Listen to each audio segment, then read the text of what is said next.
Hello, guys, welcome to this podcast, Everyday Talkies, which ironically does not come out daily. I am Anshul and I talk about random things to random people, majorly about life, perspectives, and thinking process. It's like an interview, or let's say more of a conversation with one or two guests about random topics that interest us. To be really honest, it's just a way to reduce my inhibitions in talking to people. So come join me and enjoy.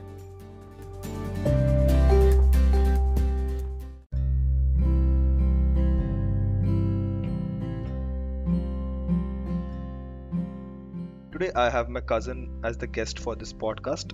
I think I'm exhausting all my family and friends option before jumping into random people whom I don't know and start bringing them into this podcast. He is the one whom I only talk tech about. I'll give him the platform to introduce himself and talk about the anonymous name that he has chosen for himself. Thank you, Anshul. I have used Lionel Messi as an alias. He is claimed to be the greatest of all time, and I believe that I am his greatest fan of all time. The way he shaped his future was commendable because he was diagnosed with growth hormone deficiency and malnutrition, and now he is the highest paid footballer with a tag of greatest of all time. I won't bore you with Messi's facts. So, on the surface, the one thing that binds me and Anshul is technology. We can talk hours and hours about technology. He is my tech brother. Thank you so much. Yeah, I think it's the same with both of us. Whenever we meet, we tend to talk about the recent YouTube videos that we have watched on tech, the recent developments in tech. And I think since I brought that up, let's just jump in your top two tech videos that you have watched recently. I do not rate my tech videos as something like top or something, but I'm a huge fan of Marcus Brownlee. So I really like all the videos. The latest one I think I watched was the review of Galaxy Samsung S20. So in which he explained how the zoom worked of the S20 Ultra. And the second video was uploaded by Jerry Rig Everything, in which he explained that how weird accessories should not be connected to the charging port of our phone because it actually reduces the life of our phone because our phones are not designed to give power to any other accessories. Oh, wow, that's actually a new concept that I don't know about. If you want to elaborate more on that. We Indians, we tend to use that plastic fans and all that runs through connecting to the USB port of our phone. Oh, yeah, correct. So that video was very good because people tend to use such which are actually bad for your phone, and it reduces your phone life. Actually, our phone is not designed to give power to some other device. Like nowadays, there has been a feature wireless charging from phone to phone, but previously it was not. Oh, yeah, that's actually true. I understand what you mean to say. Like, basically, our batteries are something जो सिर्फ power ले सकता है. We cannot give power to other devices. And that actually makes a lot of sense. So, for anybody who is using probably, a old generation phone, try not connecting devices which suck in power from your phone. It might be detrimental to your batteries. So, moving on to, I think the recent video जो हम लोग देख रहे थे and we were talking about was the ethical dilemma of self-driving cars. I remember initially when the whole Tesla scenario happened and self-driving cars were all the hype. You shared me this video by Patrick Lane, if I remember correctly. I think some TED talk. Tell me about that. What are your views on the... I know you're a big car fanatic. So what are your views first on electric cars? And why did you find this video fascinating? See, I found this video to be very interesting because it opened my mind about the self-driving cars. See, in that video, they explained, suppose you are just driving down to the highway and there's a truck in front of you. In the left, there's a 4-seater car, and in the right, there's one motorcycle. So the truck is loaded with the heavy objects, and suddenly that heavy objects start falling from the truck towards your self-driving car. So now the self-driving car has to make a decision that whether it should go straight and sacrifice your life and hit the object, whether it should go right because it will hurt you the less, and whether it should go left because the 4-passenger seat has most safety features in it. So that is one thing that intrigued me a lot. because that's actually a dilemma the self-driving cars producers will face in future. Whose life should they give priority to, and who should be blamed in this, whether it will be the government or the companies, car producer companies. So it's something to think about. With all self-driving cars, because all of it is pre-programmed, so there is no reaction, there's no human reaction or random reaction to it. So if it puts the safety of the passengers, then it might hit somebody on the road and probably kill that person or injure that person. Similarly, if it takes the feature that it should preserve as much as life as possible, most probably it will hit a cycle rather than a car, I guess. So you never know what these dilemmas might be, but it's actually fun to think about this right now, given that we are in that day and age where electric cars are getting so popular. So one thing I would like to say about self-driving car is, suppose there are three companies. I am taking companies Hyundai, Maruti Suzuki and Toyota. Okay, three of them are producing self-driving cars.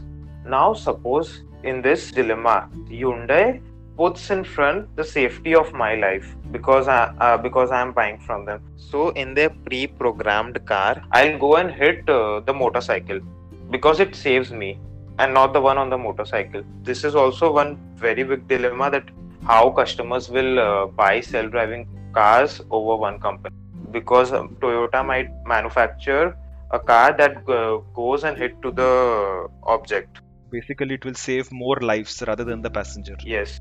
As a customer also, I am also be put into an ethical dilemma. Which brand should I choose? As human beings, probably we will prefer the company which puts our life first. So in general, see, about the electric cars, I'm a big fan of electric cars, and especially Tesla. So firstly, I would like to say, in India, electric cars should be there, but I prefer vehicles like hybrid vehicles in India.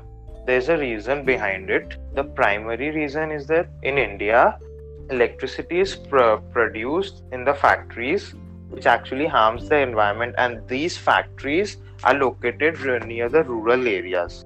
So it puts rural people's life in danger. So people are not looking towards it as a whole. We should think about getting more hybrid vehicles into India, because it's more feasible given our environment situation and how we produce electricity. Yeah, I guess that makes sense, because most of our electricity generation is from, I think, coal and things like that. It's not heavily dependent on nuclear power or, probably renewable sources of energies, as if you're comparing it with the developed nations in the world. But yeah, that actually makes a lot of sense. Yes, because we use thermal power plants to produce electricity, so that is very harmful, and it's restricted to the area in which it's produced. So suppose most of the factories are located in the rural area, the rural areas people will get affected. So we are not looking at the big picture over here. People usually don't think about these things. They tend to jump onto the newest, most best thing that is available in the market. But yeah, putting this picture where, given that all companies should keep our environment in mind, yeah, it's actually a great point to bring it up. Yeah, so anybody who might be working in an electric car company, please think of developing a hybrid car first and starting that here before jumping into electric cars completely. And even then, we need a huge network of battery charging points all across India. So yeah, that would again be a huge challenge. That's a question on infrastructure. Yeah, there was one more video that we were talking about recently, and I think it applies to both of us. Name of the video was "Is Sitting Too Close Dangerous?" So it was a video by TechQuickie, and it talked about whether having the screen in front of your eyes is really harmful, and if yes and if no, why and why not, given that our parents, our family, are usually the one scolding us if we are in front of the phones the entire day. Everyone scolds their children the same. So what are your views on that? What did you learn from that video? Enlighten us. First thing is, the video was entirely based upon a message which I was trying to communicate it to the people for the past 4-5 years, I guess. Because when I was a kid, I had some issues with my eyes, I had some health problem. So that is why I gained many new insights about eye which a general people don't have.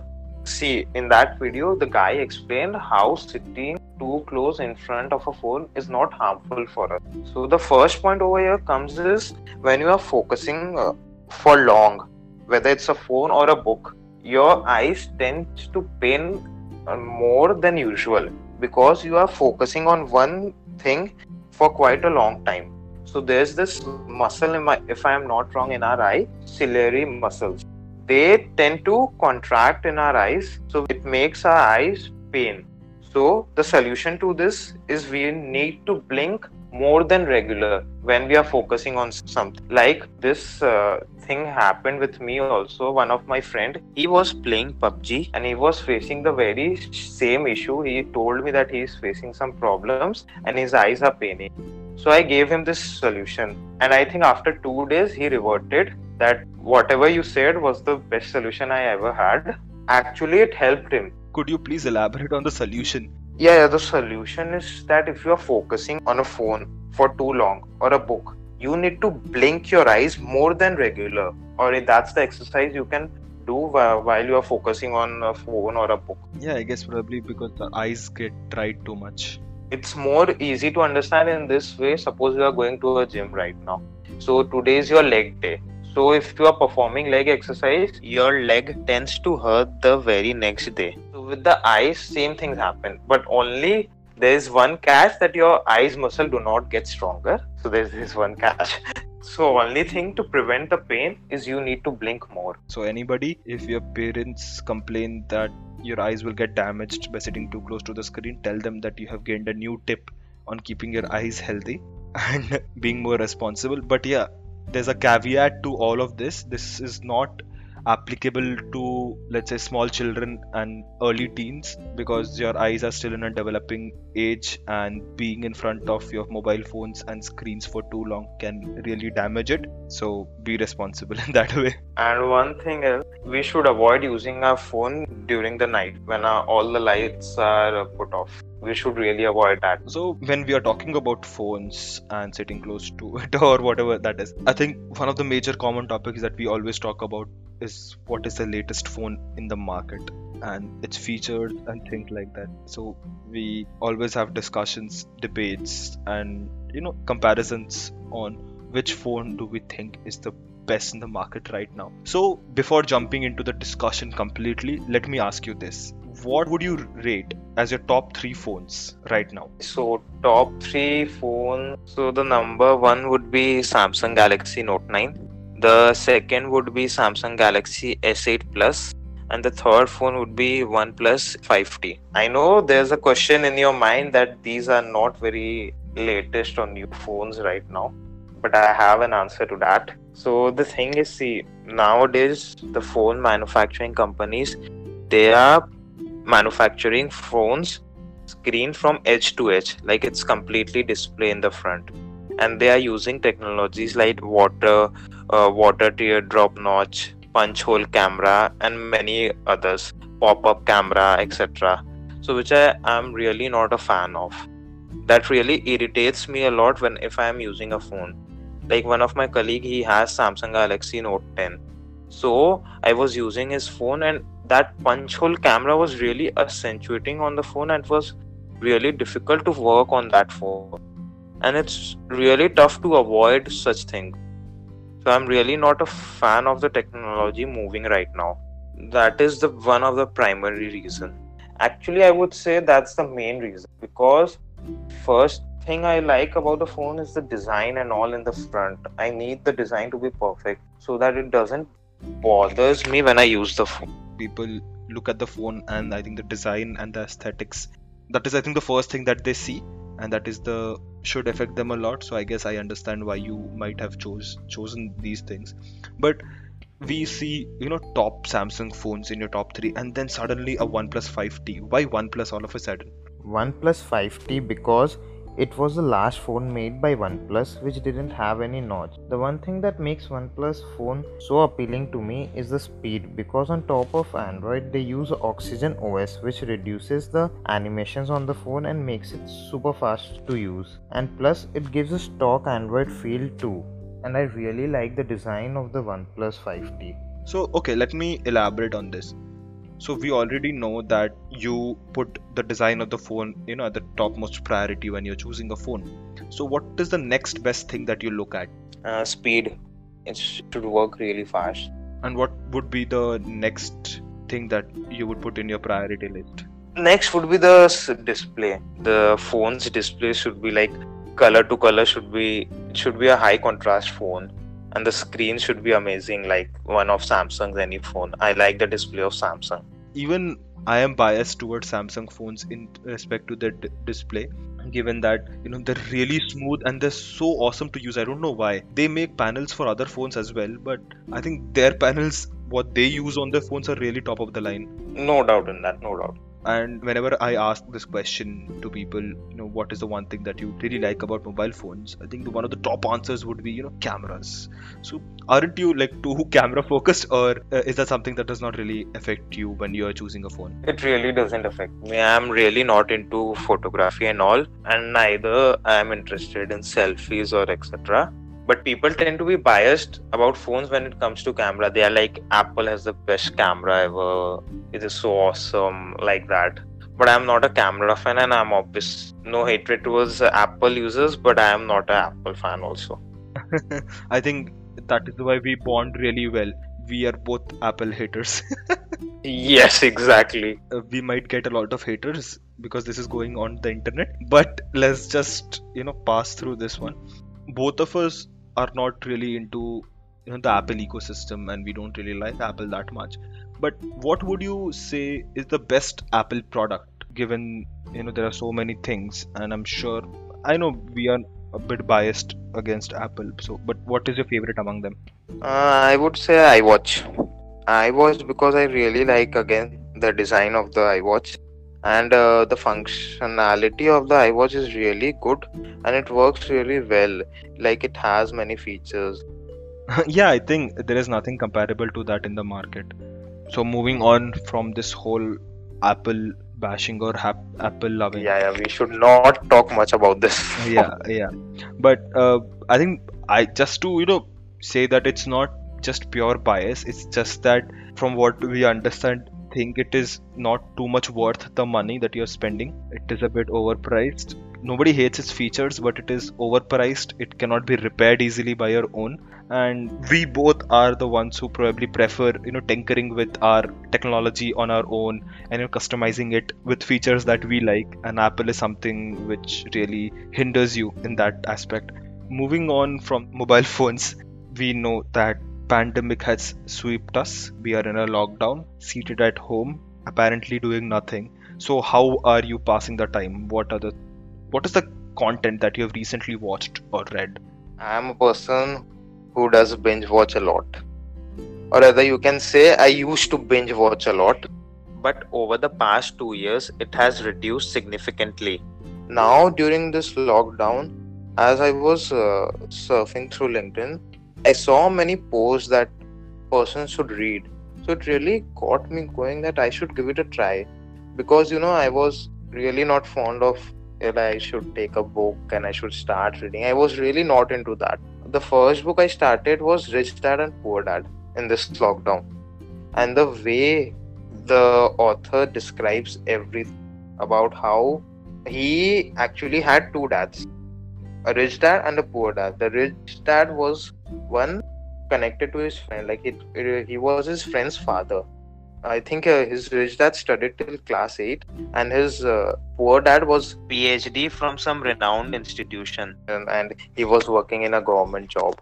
And so in that way, in that book specifically, one thing is really nicely written is that how our education system doesn't provide us with financial literacy. School and colleges do not teach us on how to manage our finances. They will only ask you to work hard, to score more and get a secure job, and after working 30-40 years down the line, you just rely on pensions, etc. 401k in US. You just rely on that. So in that book, it is also mentioned that how money is being created when you are not physically present there. So I'm really a fan of that book. It actually taught me about the basics of finance, given that I never read finance and accounts in my school or college. So book actually gave me a basic foundation on how should I manage my own finances and how to increase wealth. Your wealth should not be just from the salary that you're earning. You should not be behind the rat race that he constantly keeps on mentioning in the book, but your money should be earning your money. It should not be you investing it in profitable ventures and working like that. So yeah, it's actually a nice book and a good recommendation for anybody who's looking for something non-fictional and informative to read during this period. And I also heard that you just read the Da Vinci Code by Dan Brown. So how was that experience? I completed that book in 3 days, so that might give you a hint on how good that book was. Dan Brown wrote that book with so many facts that we actually don't know, and he connected those facts with fiction, which is really mind-boggling for me. I mean, how can someone think to connect the facts and create a sci-fi story with that and blend those two to create an amazing book? He keeps on building the suspense, and in the end, it was worth it. Absolutely worth every page reading. In that book, he tells a lot about Christianity fact and many other facts that we actually don't know and we have never been taught. He has actually done quite a lot of research. So it's a really amazing book. Well, I ventured into the fictional world by reading Dan Brown and its series. It was a great read, a great thrill to read that, and equally disappointing to see the movies. I don't know why, but the books were really awesome. We shall not talk too much about it and give spoilers and leave it to people who might have not read it. What are the serials, what are the series or movies that you've recently watched? I think Money Heist is my recent favorite because it deals with the heist that happens in Bank of Spain, and every heist contains each and every detail. Like, it's so detailed, that show is so detailed and showed with such intricacy. It will just make you fall in love with that show. So that is one of my recent favorite show. And in sitcoms, I would say I keep watching the shows which I have already watched. Like Big Bang Theory is one of my favorite show, and then is Friends, and there are many other sitcoms but these two are my favorite sitcoms. Yeah, with sitcoms, it's the same with me. I keep on rewatching the ones I've already watched. There seems to be no new ones. But yeah, Money Heist. Oh, I have not even watched it. Probably it will go into my watch list and I'll start binging that soon. Given the amount of time that we have right now, I'm pretty sure I'll be able to complete all of it within this. Okay, now that we have talked about the content recommendations and the ways that you're dealing with lockdown right now, but there's one topic that people do not want to hear too much about, given that news has already blown it over everyone's faces. That's the coronavirus, the COVID-19 pandemic that we are facing. I think a big challenge in the face of humanity. And what are your views on that? How are you dealing with it? How are you dealing with the panic or the news or the daily deaths that are being reported constantly in your face via social media or by news? The only thing we should panic about is staying at home, and not the panic to go about the grocery store and buy groceries or essential items more than the required quantity. This might leave the poor and the late ones with no groceries at all. I would just like to give out a message that don't hoard groceries and just stay home and stay safe. I heard that people in US and Canada are hoarding toilet paper for some reason. I'm not sure how is that even related to the pandemic. Yeah, I also don't know. I even saw many memes regarding this, and even facts that people are actually storing so much of toilet paper that even the biggest Walmart, etc., they are running out of toilet papers. Yeah, it's really weird. Like, I thought, sanitizers and masks would be the one to go out of stock, and they are. But toilet paper, for some reason, it's a very weird choice. Seriously, that's a really weird choice. I would agree to that. Yeah, but for everyone, I think great message by him stating that we should stop hoarding things.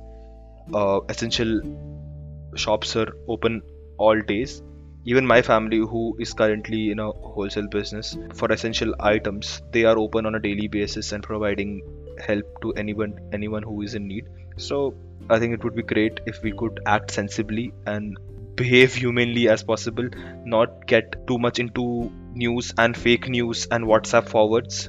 Please be a bit stringent towards everything that you read, verify the sources, and then act upon it. A cool advice towards the end of this podcast. But yeah, always great talking to you, and thank you for being the guest in this podcast and helping me out. Thank you for choosing me as a guest. Oh no, it was, I knew, I have a limited amount of people I can reach out to whenever I start these ventures, and you were surely among the top of the list. So thank you so much for being here. It's a pleasure to be on your show. I really like talking to you. I did not even realize when the time flew by. It's always the same talking with you as well. Time is not usually a foundations. I think we could even talk for hours, but we don't want to bore our listeners. Probably if they're interested, we shall continue this. Again, thank you so much for coming here and helping me out. I'll see you next time. Thank you so much. Bye bye.